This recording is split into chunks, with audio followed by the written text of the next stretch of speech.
Breaking news tonight, the horror 911 audio of the train stabbing victim, Iryna, reveals her final desperate moments and what is described by witnesses as a bloody and hopeless scene. Can anybody say death penalty? I'm Nancy Grace. This is Crime Stories. I want to thank you for being with us.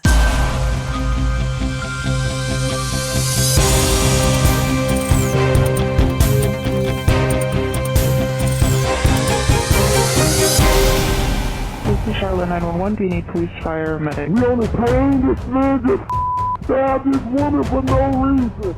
I was there right beside her. Why did Iryna have to die? Stabbed?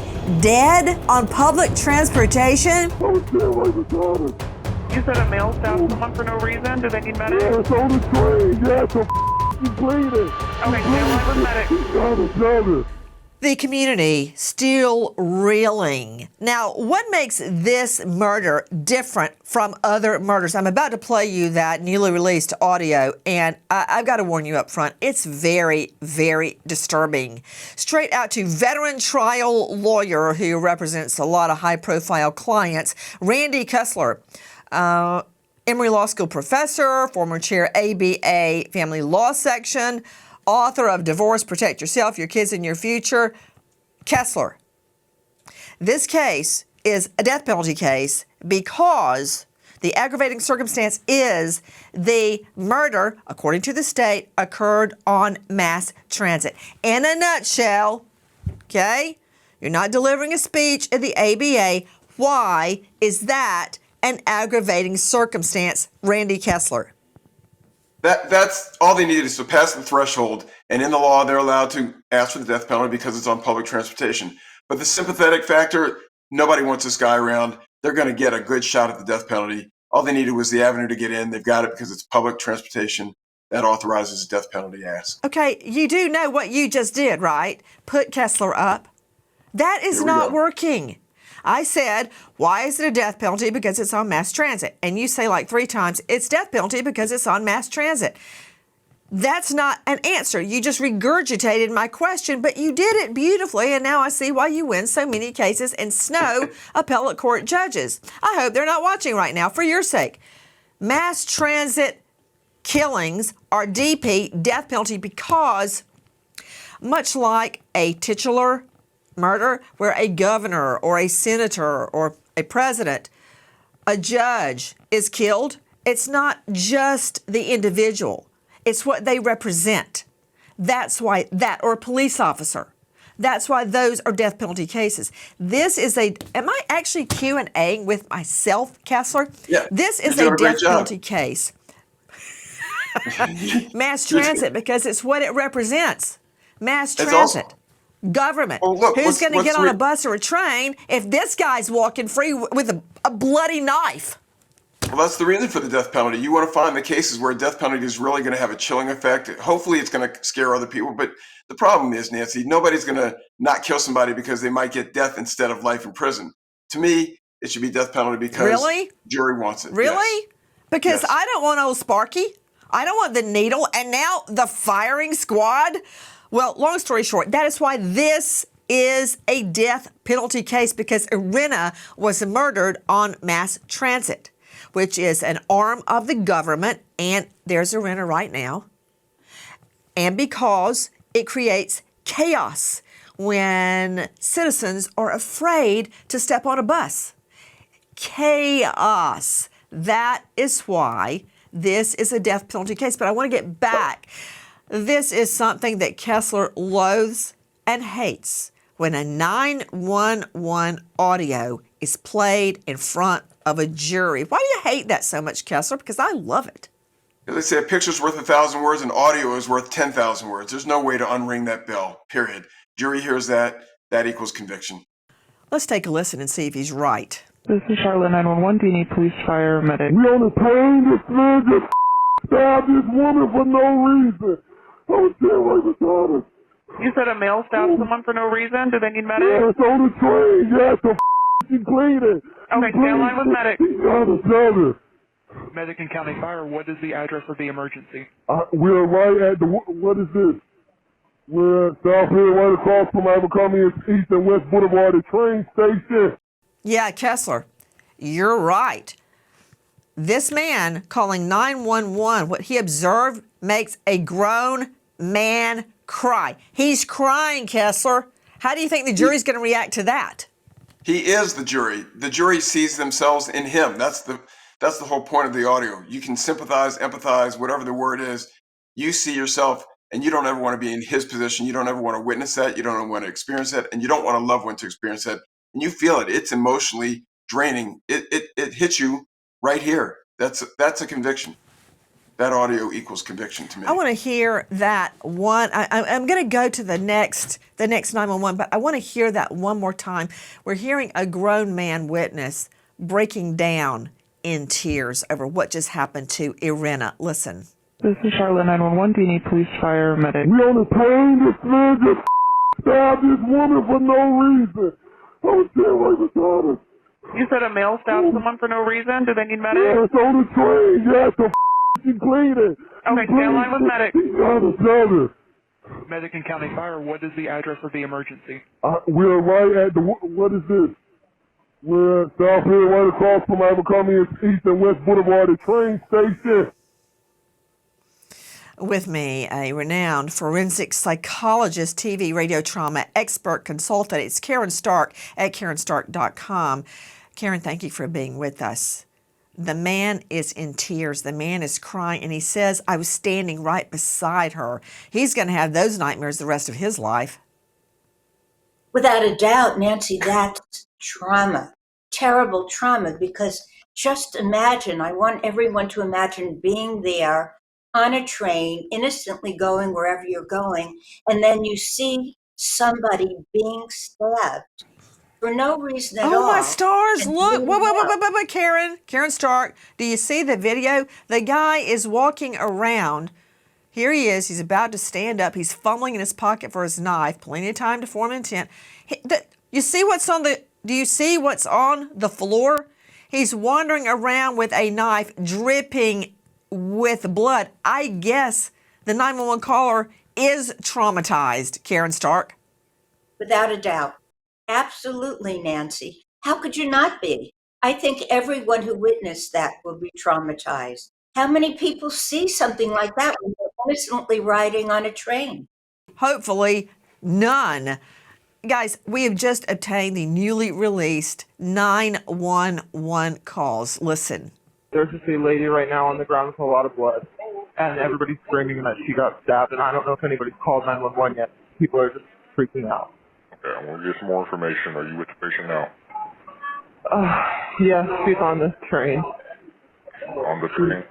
She's on the train. She's on the ground right now. There's people around her right now. I think they're holding pressure on this wound site. There's a lot of blood. Joining us, Dr. Thomas Coyne, Chief Medical Examiner, District 2 Medical Examiner's Office, State of Florida, never lack of business there. Pathologist, toxicologist, neuropathologist, it goes on and on. Dr. Coyne, thank you for being with us. What are they trying, the medic is trying to explain what's happening. What's happening? Sure. So, I mean, from watching the horrible video, you can see that the stab wound was likely to the neck, just around the collarbone area. And in that area, you have several major arteries. If the blade is long enough, it could certainly have cut the aorta or some of the branches of the aorta, including the carotid artery. Those vessels carry blood about a half a liter to 3/4 of a liter per minute. So if you can imagine, if that vessel is cut, you can bleed out probably half of your total blood volume in less than about a 2-minute period. So what they're trying to do is put pressure on that area, or at least I hope they're trying to put pressure on that area to stop the bleeding. But very hard to put pressure on that area because it's your neck. The collarbone's in the way, so it's hard to actually stop the blood from splurting out. Most times these wounds are fatal. It's almost impossible to get this person to the hospital in time. You said you can lose half your blood in less than 2 minutes? Yes, because blood flow here, these vessels carry blood at high volume and fast rate. And so when you cut that blood vessel, it will spurt out. Every time the heart beats, blood will spurt out. And yes, you could lose, a couple liters of blood within a couple minute window, a very small window of time.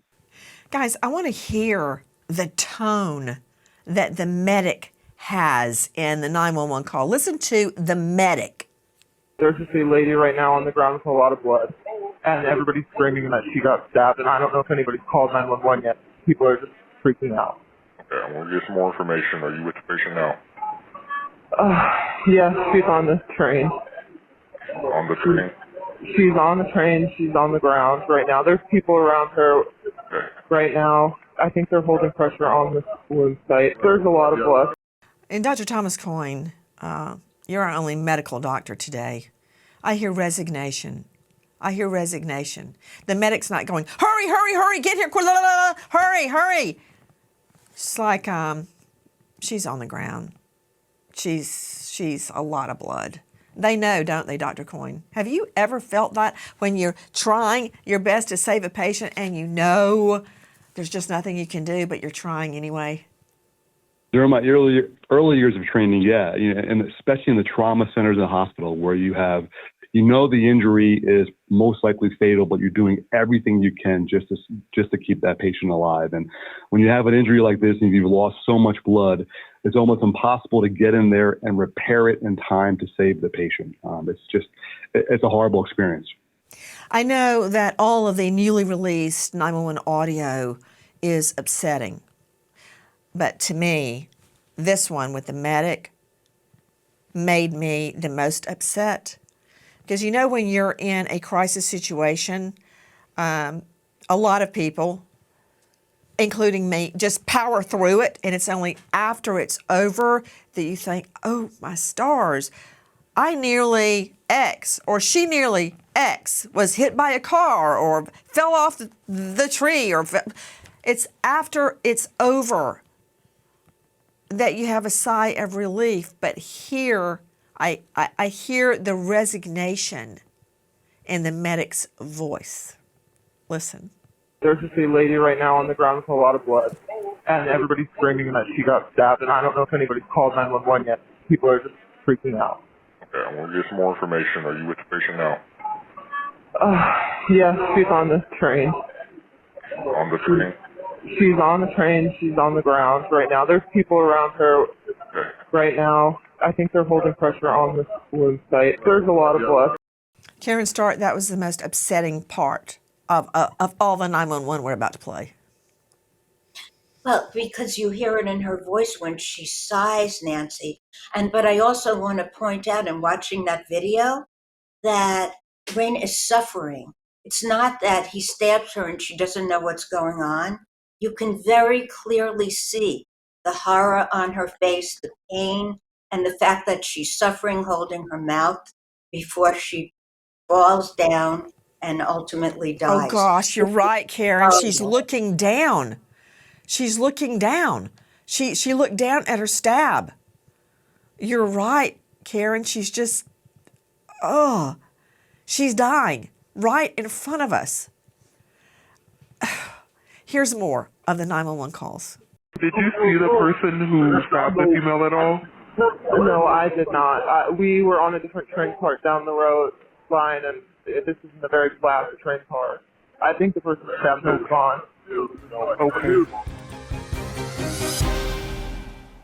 Did you know chips and fries, well, all sorts of things, were cooked in beef tallow until the 90s when corporations switched to cheap seed oil?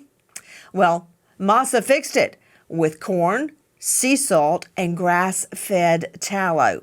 It's crunchier, it's tastier, without icky side effects. You want to try Masa? Go to masachips.com/Nancy. Use code Nancy for 25% off your first order. That's masachips.com/Nancy, code Nancy for 25% off your first order. Don't want to order online? Okay. Masa now available nationwide at your local Sprouts supermarket. She was stabbed in the carotid, I believe. It looks like she has, but we're not 100% confident that she's gone. I'm not close enough. There's a lot of people around her. They're all saying that she's gone.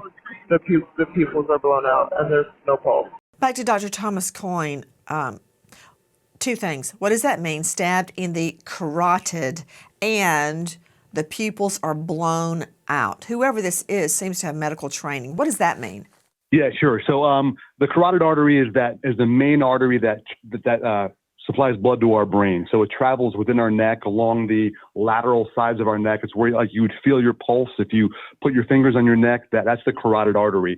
And it's one of the arteries that this certainly could have cut in that area of her neck, and it will pump a high volume of blood out of the body if cut.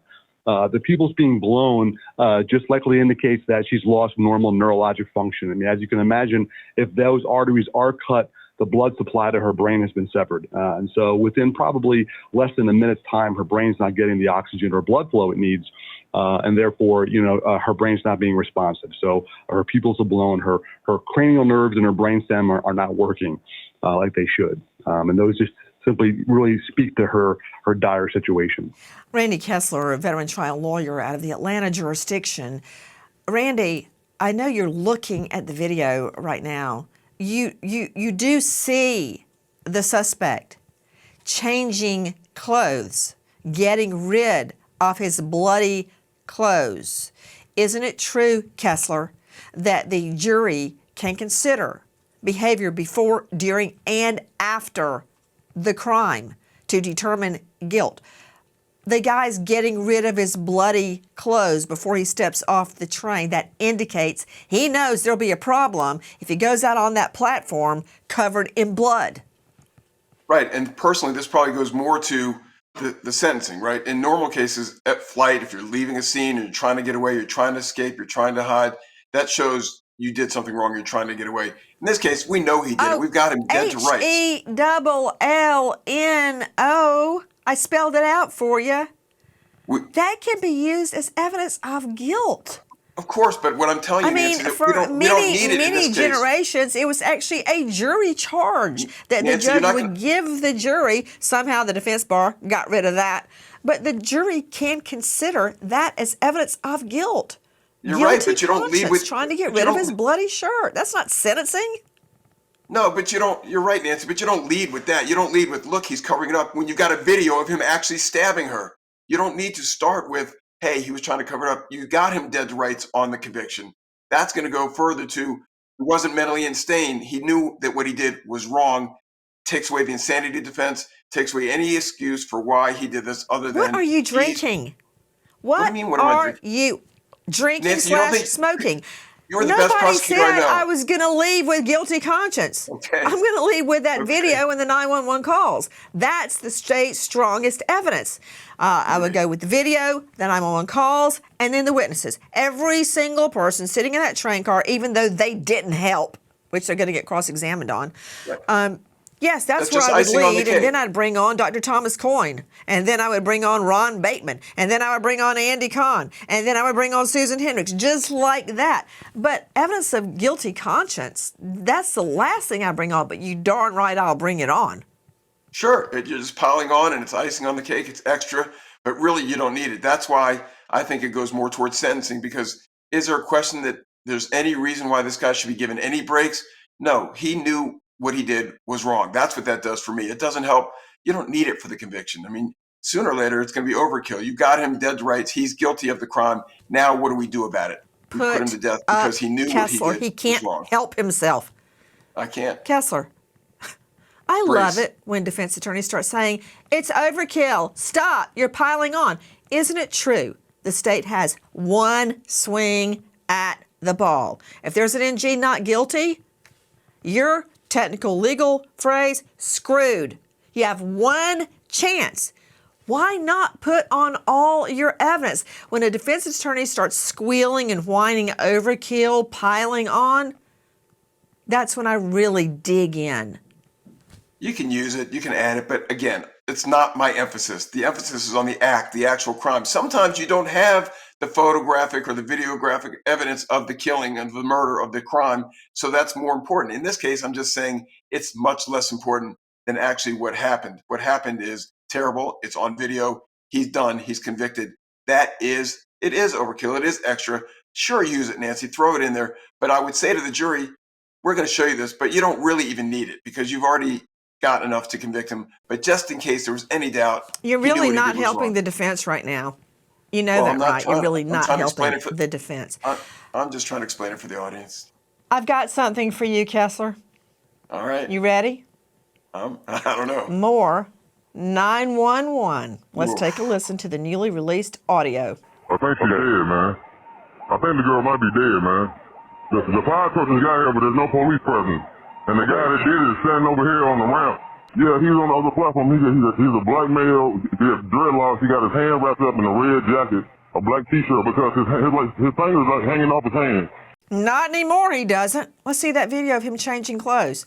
So there you have, to Susan Hendricks joining us, investigative journalist, author of Down the Hill, My Descent into the Double Murder in Delphi. Susan, the 911 caller, another one of them, a lot of the people on the train, which is totally reprehensible. They don't even try to help her. They start videoing her dying. What a bunch of ghouls. However, yeah, go on and video that. I guess he posted it. Long story short, several people did call 911, and this last caller we played describes the defendant. He was standing on the ramp. Now he's on another platform. Dreadlocks. He's got his hand wrapped in a red jacket because he cut his hand. A black T-shirt. He's got on blue jeans, black T-shirt, hand wrapped up, dreads. We've got him on video changing clothes. And there he goes. Guys, this is newly released video. And there he goes, walking off like nothing happened. Susan Hendricks, what's happening in the video right here that we're showing? We're seeing the police move in on this guy and make the arrest. Nancy, it's so disturbing. I watched that entire video this morning. She was stabbed quickly 3 times in the neck. And you mentioned it earlier, that look of horror. She's looking down, probably is realizing what is happening to her. She's dying before our very eyes. What you're looking at now is the police move in. And that last 911 call, Nancy, you hear him say, no police presence. Where is everyone? He's panicked too. And I believe she falls over and dies before our very eyes on that video. That is huge. That, of course, is what they'll play in court. But you're looking at the arrest, the video we just saw. I think she's dead, man. I think the girl might be dead, man. The fire truck got here, but there's no police presence. And the guy that did it is standing over here on the ramp. Yeah, he's on the other platform. He's a black male. He has dreadlocks. He got his hand wrapped up in a red jacket, a black T-shirt, because his fingers like hanging off his hand. He got dreadlocks. He got on blue jeans, a black T-shirt, and his hand is wrapped up. He got long dreads. And he's walking back and forth on the platform. Is he wearing an orange hoodie? No, he got a black T-shirt on. The hoodie's wrapped around his hand. Okay. Hi guys, the Fed has finally dropped interest rates, and that is great news for all American homeowners. Wages are flat, prices keep climbing, and for many people, the only way to get by is to use credit cards and build up all that debt. If you are a homeowner, consider calling American Financing. Interest rates have dropped. Many homeowners are seeing options in the low 5s. Now, compare that to credit card interest rates, charging rates in the 20s or higher. That's a lot of money. They're salary-based mortgage consultants, and I say that because they don't get a cut of their sales. Salary-based mortgage consultants save customers an average of $800 a month. If you get started today, you may even be able to delay your next mortgage payment. Take control. I know sometimes it feels like you're drowning in debt. Call American Financing, 866-888-0344. Repeat, 866-888-0344. Or go online to americanfinancing.net/ Nancy, and good luck. There's a lady right now on the ground with a lot of blood, and everybody's screaming that she got stabbed. That's when he got up and he subsequently stabbed her 3 times. She's on the ground right now. There's people around her. I think they're holding pressure on this site. There's a lot of blood. We just endured the Charlie Kirk murder. And whether you agree with him or disagree with him, whether you like him or hate him, it doesn't matter. He was murdered. Do you recall the suspect jumped down off the roof and took off and tried to blend in? And he did blend in with all the other students his age. Same thing here. I want you to take a look as we're playing that 911 call, one of them, at the defendant just moseying off. Okay, listen. I think she's dead, man. I think the girl might be dead, man. The fire truck just got here, but there's no police presence. And the guy that did it is standing over here on the ramp. Yeah, he's on the other platform. He's a black male. He has dreadlocks. He got his hand wrapped up in a red jacket, a black T-shirt, because his fingers like hanging off his hand. He got dreadlocks. He got on blue jeans, a black T-shirt, and his hand is wrapped up. He got long dreads, and he's walking back and forth on the platform. Is he wearing an orange hoodie? No, he got a black T-shirt on. The hoodie's wrapped around his hand. Okay. And what I want you to look at, let's see the video, please, of him getting off the train and just calmly walking away, much as Tyler Robinson did. Police are swarming the area. He's just like walking away. Don't look at me. I'm normal. I'm not running from the scene. I'm totally chill. Check it out. Just wandering along until the 911 calls that described what he was wearing nail him. He's just blending in, Kessler. He does not want to bring attention to himself by running. His hand is dripping with blood. Is he in a hurry to get to the dock in a box?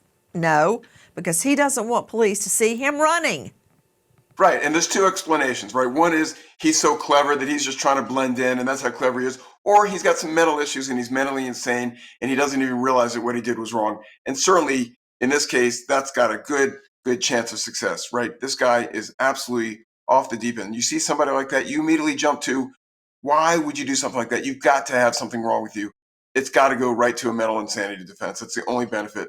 Otherwise, you're thinking, this is a normal guy who planned that kind of murder and planned to just walk casually. He didn't plan this. He didn't plan to get out of trouble. He just didn't know where he was. You heard later, right? He's got voices going on in his head. He's got some mental issues. That's why he was walking around as if he did nothing, because he was mentally disturbed. He's got 14 arrests and just got out of jail in January and immediately did this. You know what, everybody? There he is. There's Kessler. There is the true Kessler coming up with what some would say is a brilliant argument that he walked off because he didn't know he did anything wrong. You use what you got. That he didn't plan the incident. Randy Kessler, under the law, isn't it true that intent can be formed in the blink of an eye, in a twinkling of a moment, as my old judge, Judge Luther Alverson, would say? Isn't that true? Premeditation does not require a long, drawn-out plan, such as murdering someone by poisoning them over weeks and months. Isn't that true? It is true, and you might have missed another point, which is, why did he have a knife on him in the first place? That probably helps the intent or plan it, but the truth of the matter is, why would he form intent to hurt this person? There's no interaction. You're talking about passion murder, where you see your wife cheating with somebody else, or you see something that disturbs you and throws you into a rage. That's not his wife cheating. What that's passion? Right. That's my point. He's a killer. There's nothing that triggered this premeditation. You talk about forming, the intent because you see something. There was nothing that happened to make him form the intent. It's just you've never had a criminal that did the deed just because they felt like it. They had an itch and they scratched it. And we always say, why? Why ask why? State doesn't have to prove motive. There doesn't have to be a why. All I have to know is who did it, did they have intent, and am I in the right jurisdiction? That's what I need to know. Right, and the defense will come up with the why. The why is because he's mentally insane. Stop, hard stop, dead stop. That's the only explanation that's going to get him any possibility of a defense. And very quickly, if that's possible, Randy Kessler, you're used to making long and eloquent arguments to juries and appellate judges, but we just agreed that intent can be formed in literally the blink of an eye. But you were saying he's clearly mentally insane. This is a litmus test, a yes, no. Isn't it true that the rule of insanity, the insanity test, is the old McNaughton rule brought over to the U.S. from Great Britain? And it's one simple question. Did the suspect know right from wrong at the time of the incident? I don't care what he says he heard voices last week or tomorrow. Did he know what he did at the time was wrong? Isn't that the old McNaughton test? That's the old McNaughton test, and I think it's very applicable here because when at the time he did that, clearly it's going to be easy to argue he did not know that what he was doing was wrong. He was acting under some impulse, some mental diagnosis, some alternate personality. Something made him do that. Clearly, your argument is that he knew what he was doing. Personality? Did you just pull that out of your my what? law school Nancy, books? The bottom line is he did this, and did he know right from wrong at the moment he did it? And you could almost argue that anybody doing something like that must not have known what they were doing. Why else would they do it? There's no other reason. It's not somebody he knew. It's not somebody he hated. You are back on why. Why does it matter? Because when you're the defense lawyer, that's what you have. Moments after allegedly stabbing Iryna, Brown is captured on video nonchalantly walking the platform of the train station. Police, with weapons drawn and up, surround the suspected killer, taking him to the ground and taking him into custody. On the train, Brown was described as wearing a hoodie. Now he's wearing a black T-shirt with the bloody hoodie wrapped around his hands. And here he comes, just walking along cavalierly, calmly. Don't look at me. Nothing to see. Oops! I guess they got my description. Joining me, an all-star panel to make sense of what we know right now. Straight out to Ron Bateman, former homicide detective, former undercover narc, former sheriff, and author of a crime fiction series, Silent Blue Tears, his new book coming out next week. Question to you, Ron Bateman. When you see the police closing in, very often defendants do not run. They try to blend in like Tyler Robinson did after he allegedly shot Charlie Kirk. He came down off the top of that roof and then he didn't run. He walked with Grandpa's long gun and then hid it. See what I mean? That's just an example I'm giving you that everyone is familiar with. Yeah, and it really goes to speak to his intent. We talked about intent being formed in a matter of minutes. And you'll see him, if you play the video back, you'll see him take a knife, and it's a folding blade that he actually folds the blade out himself. He had to think about that. And then I believe when he was stabbing the victim, I believe it's not a lock blade, it actually closed and cut his finger. And that's why all the blood is dripping out on the floor of the train. But then to further show his intent, he has the wherewithal. Remember, we're talking about a guy who's now schizophrenic and all that stuff, which is bullcrap. He has the wherewithal to try to conceal his identity. He takes off the hoodie. He wraps his hand in the hoodie. He tries to conceal his identity. He tries to blend in and walk among the patrons. Let's not even talk about all the people on the train that didn't do a thing. That's another topic. Not a DAMN thing. Not a thing. In fact, some of them, in addition to not doing anything to help Iryna, they actually started videoing her as she's dying.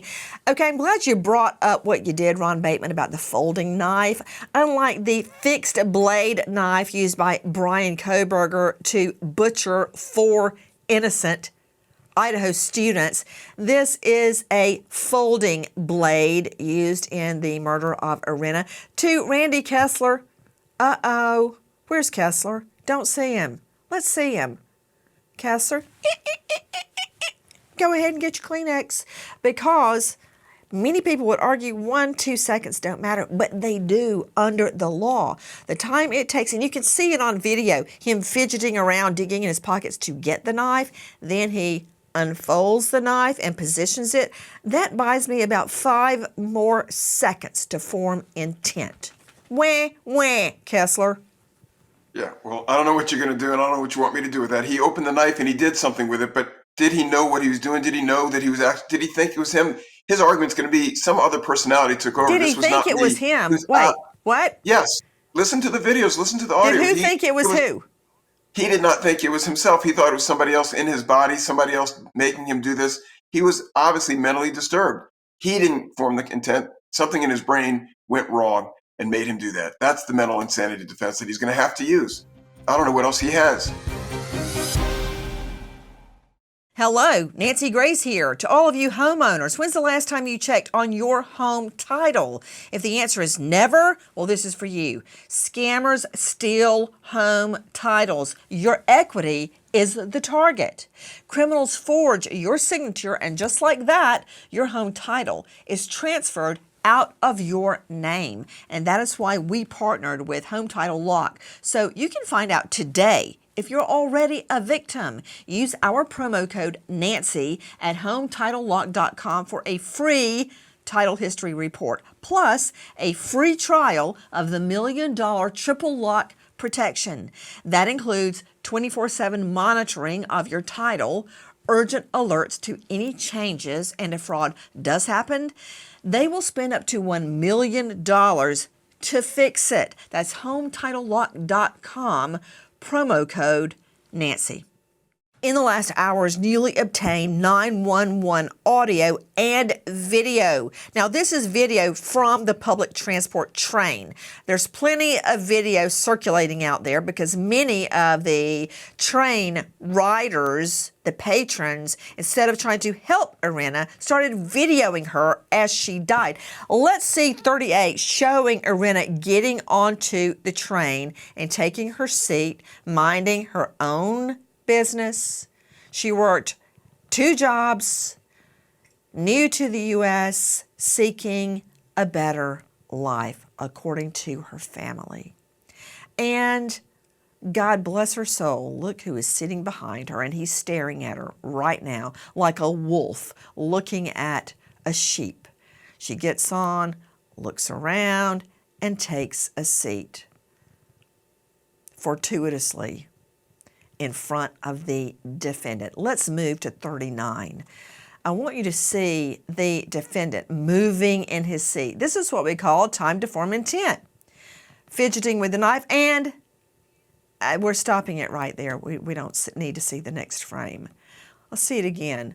Time right there under the law to form intent. She comes and sits down. He's staring at her, stares at her like a wolf, and then pulls his knife, looks at it, unfolds it, and stands up to murder her. Let's move to 40. This video showing a close-up of the defendant's hands. That's Iryna's hat. Look, if that's not intent, that is intent. What do you have to say to that? Keep on the video. Kessler, look at that. I'm totally going to slow-mo that for the jury. So I've maintained all along this is a case about sentencing, right? You can tell me all day long that it's not just about sentencing. You're going to get a conviction, but what made him do that? You say the why doesn't matter. Juries always want to know why. And you know what? If there's a mental insanity defense, the why is going to matter. And that's going to be the only thing he has if he goes to trial to argue is that he was out of his mind. He did not know what he was doing. He was being controlled, possessed, whatever it is, because you're right. Otherwise, you've got the intent. You've got the conviction if he doesn't use a mental insanity defense. I wonder if he was, quote, possessed all the other 14 times maybe that he committed a crime, some of them violent. This is not age progression, people. This is just a few of his many arrests. Can I see, Kessler, because I don't want him to hide behind some pictures you're putting up. Kessler, did you actually just say maybe he was possessed? You're going to bring demonic spirits in as a defense? I can't wait. Is that what you just said? I heard it. I can play it back. You said maybe he was possessed. I'm using a layperson term. You want me to use a psychological term, schizophrenic, somebody, he thought that he was possessed. He thought that somebody else was in his body, some sort of government device was in his body. He thought something else was going on. He is not owning this act. He did not say, I don't know why I did this. He's saying, look, I don't know what happened, but they need to scan me. They need to investigate me. They need to figure this out. Something was going on in his brain, and we don't understand brains yet far enough to understand why this happened. But clearly he did not say, I did it and I'm sorry, or I can't figure out why I did it. He doesn't seem to have any recollection. So it's a mental health defense. It's clearly mental health defense. It's the only defense. Recollection. I can tell you this is the death knell for the defense. When a JD starts talking like an MD, I just heard you trying to describe the human brain. Good luck with that. I know my limitations. I am not. Did you hear me talking to Coyne? I know that I don't know, but I love you theorizing on his brain function. I want to go to special guest joining us, Andy Kahn. He is Director of Victim Services and Advocacy, Crime Stoppers out of Houston, longtime friend and colleague who first introduced me to murderabilia, people making money off murder. Andy Kahn, how many times have you heard a defense attorney, much like Randy Kessler joining us tonight, state he didn't know what he was doing? Well, you know what? He knew what train stop to get off, didn't he? He knew to take off that bloody shirt and wrap it around his hand, not just the hurt hand that he sliced himself, but to change clothes. He got off that train at the very next stop and tried to walk away. Hit it, Andy. The video speaks volumes. I mean, there's no ifs, ands, or buts. He knew exactly what he was doing. He tried to cover it up. But the real story to me is you had a young lady who fled war-torn Ukraine, only to end up being murdered in the United States. Now we look at what happened with the defendant. This defendant's got a rap sheet, yay long, 14 arrests, been in and out of jail, in and out of prisons, in and out of mental hospitals, and so forth. This is a total cataclysmic criminal justice system failure. This is a tragedy, yes, but it was so utterly preventable. And my position, again, is we continue to allow repeat offenders right back into our community to do what they do best, and that's commit crimes. This is not just a North Carolina, it's a national issue. In Houston, we've documented over 200 plus people that have been murdered by defendants released on what's called a personal recognizance bond, which is what this defendant was recently released on. That is about as disturbing as it gets. And I'm hoping that this will ultimately open up everybody's eyes, not just in North Carolina, but all over the country, that the criminal justice reform movement has led to more victimization, more murders than any other natural disaster in this country's history. To Susan Hendricks joining us, investigative journalist, I want to follow up on what Andy Kahn just said. This guy just got out of jail again. Why? Who let him out of jail? Exactly, and it was mentioned the reform laws, they're not working. 14, when you put up those mugshots, Nancy, and that's not all of them. You think, how could this guy have gotten out? What was he doing there in the first place? The governor signing a law in her name, Iryna'S law. But he even says, look, this isn't enough. It's a step in the right direction, but it's clearly not enough, meaning it will take away some of the power from the judges to make that decision in letting someone who has priors out of prison. Guys, we know who the judge was. She is about as hard on crime as a limp noodle.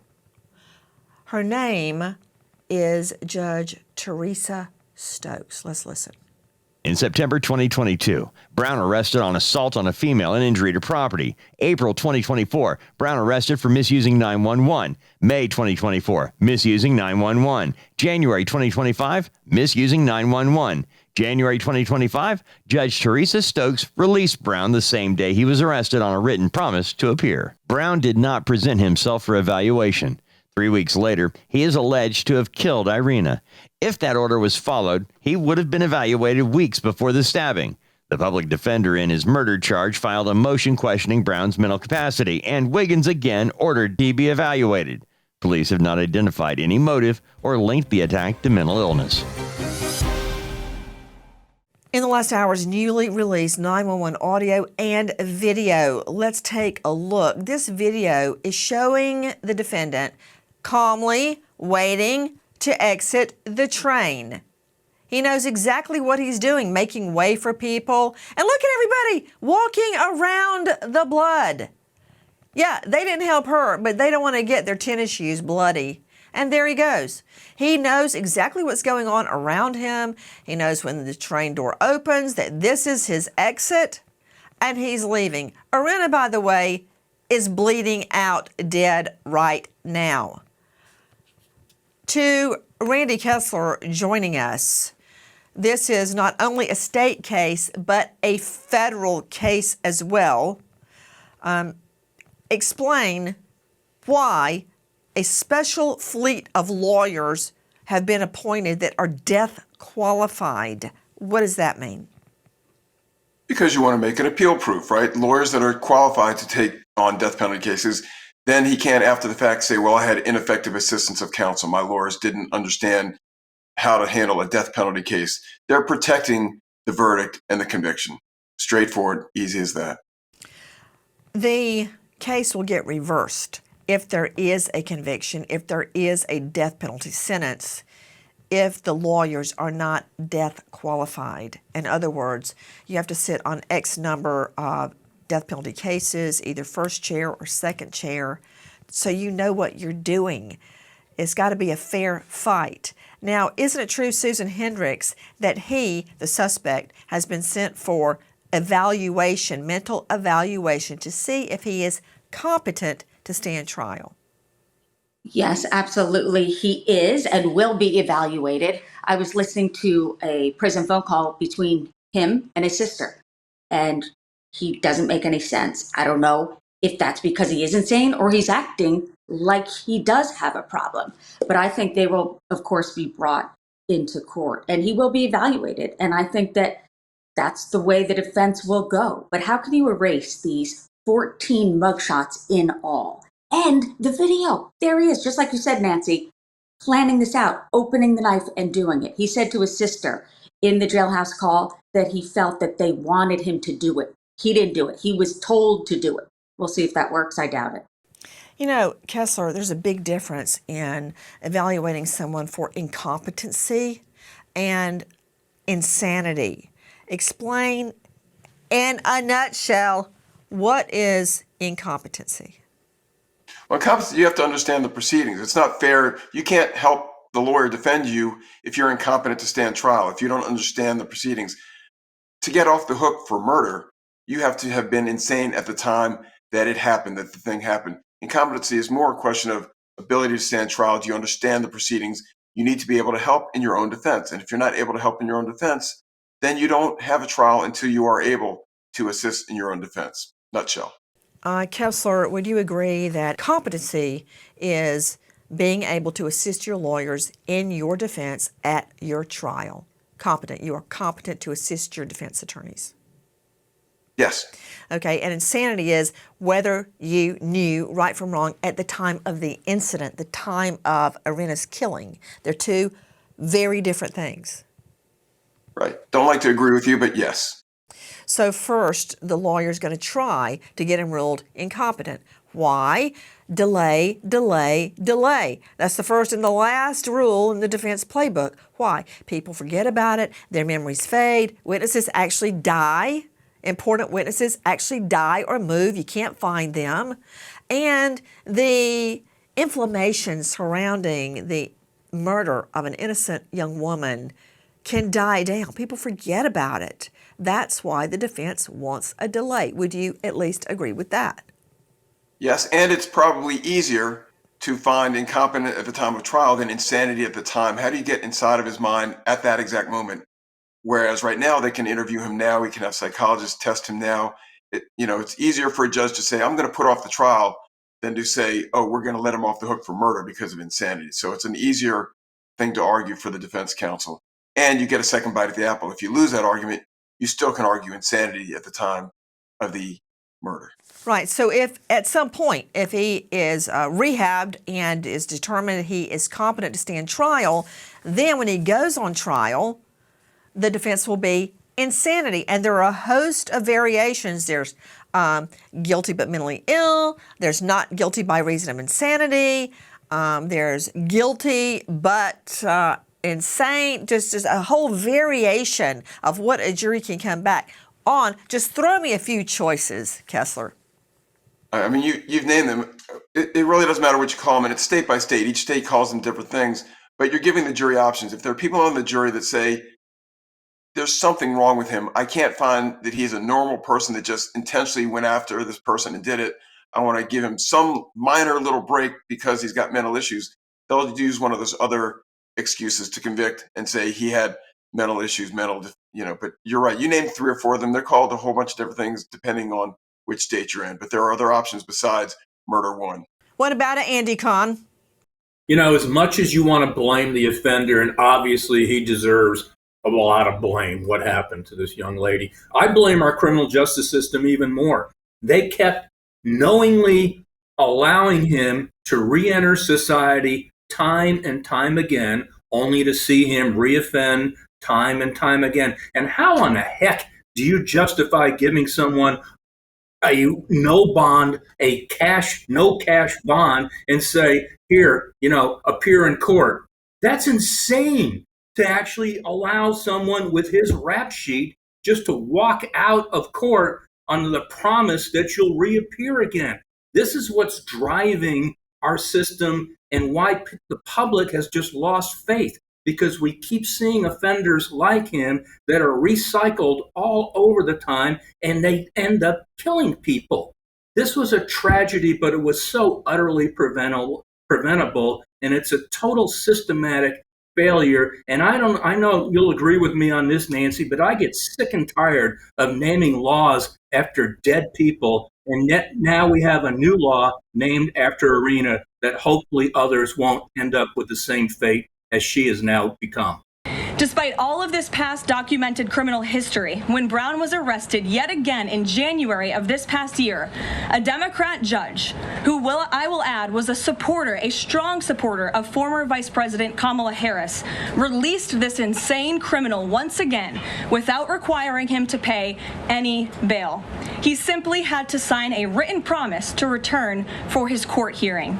Think about how crazy it is to ask a career criminal, someone who by definition repeatedly breaks the law, to just sign a written promise and come back again another day. This is madness. This monster should have been locked up, and Iryna should still be alive. From Fox. Straight out to Karen Stark, forensic psychologist, renowned TV radio trauma expert. Karen, weigh in. I have to tell you, Nancy, yes, this guy has been diagnosed, I've heard, with schizophrenia, but I see intent. He knew to have that knife. He fled after he committed that crime. And when her sister said to him, "Why did you do that? Why did you do that to this innocent person?"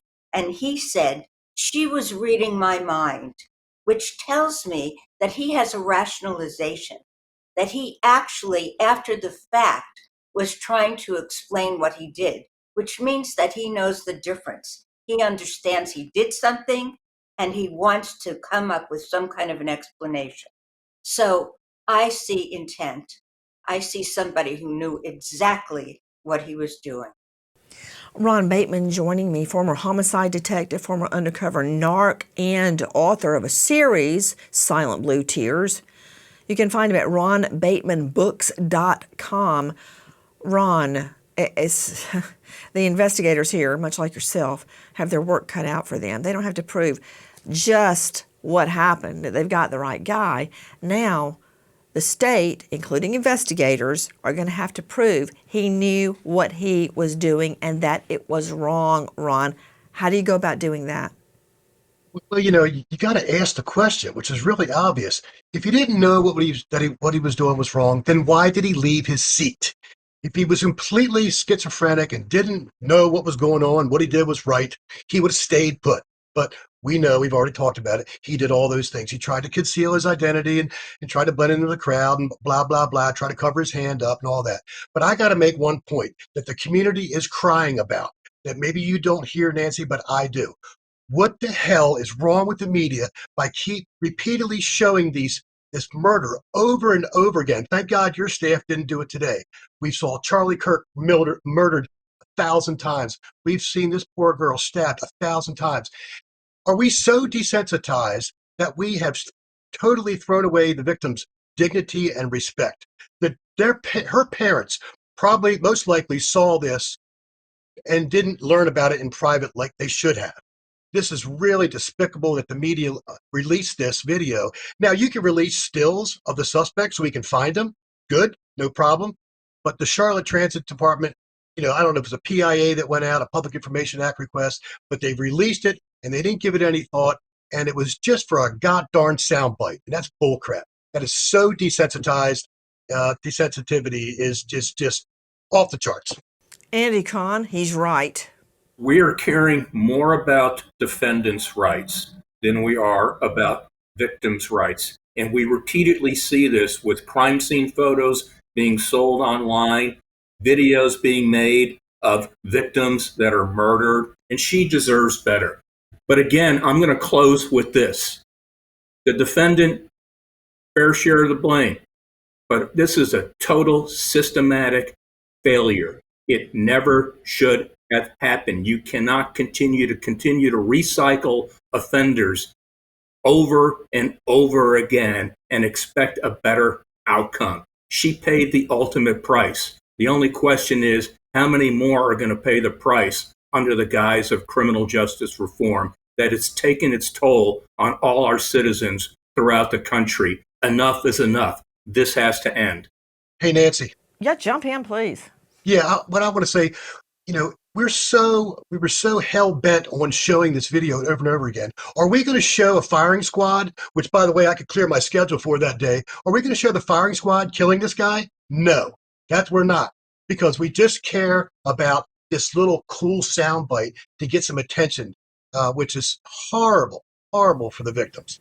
And I assume you're referring to the moment that Iryna was actually stabbed. Dr. Coyne, question to you. Many people want to believe that Iryna'S death was instantaneous, that she felt nothing, that one moment she's looking at her phone and the next moment she's looking at angels. That's not what happened, Dr. Coyne. She suffered. No, I mean, you can argue that maybe she went unconscious, within a minute or just less, but she certainly would have felt that stab wound. And you could see when she looked at her attacker, she certainly would have had that sudden rush of fear and panic, before she passed out. And to Susan Hendricks, investigative journalist and author. Susan, what next?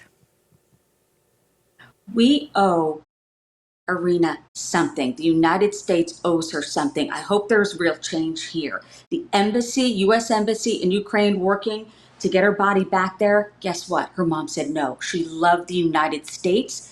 That's why she came here. She's buried here. We owe her something. I hope that real change comes out of this. If you know or think you know anything about this case, the case is being built by the state and the defense as we go to air tonight, please dial 704-334-1600. Repeat, 704-334-1600. And let me emphasize, as we go to air, DeCarlos Brown is presumed innocent unless and until the state overcomes that presumption with evidence that proves his guilt beyond a reasonable doubt. And no, we do not want anyone that was legally insane at the time of the incident to get the death penalty. However, his actions belie that claim.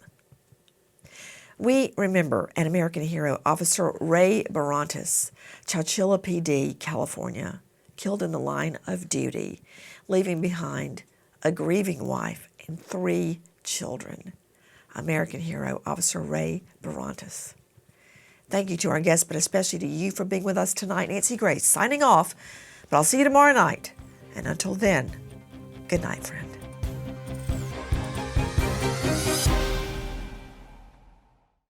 Hi, guys. Please join us on our mission to find missing people, especially children, to solve unsolved homicides. And if you're on the go, please join us on your favorite podcast app where you can get all our content, where we, in our way, seek justice.